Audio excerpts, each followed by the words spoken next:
नमस्कार, मी संजय मिरे. कारा न्यूजच्या मराठी बातमीपत्रात आपल्या सर्वांचे स्वागत. उपमुख्यमंत्री अजित पवार यांनी आज गंगावेश तालमीला भेट दिली. यावेळी अजित पवार यांचे शाहू महाराजांची मूर्ती देऊन स्वागत करण्यात आले.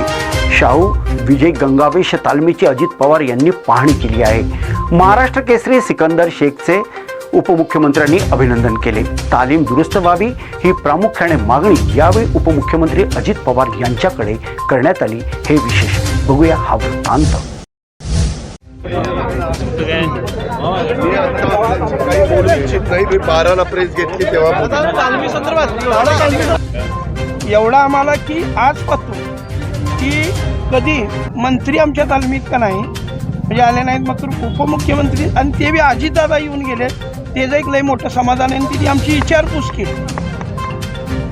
आता ह्याच्या आधी केसरकर साहेब एकदा येऊन गेले आणि आता उपमुख्यमंत्री तरी म्हणजे पहिल्यांदाच अजितदादा आले आमच्या. आता जाहीर होऊन आम्हाला का नाही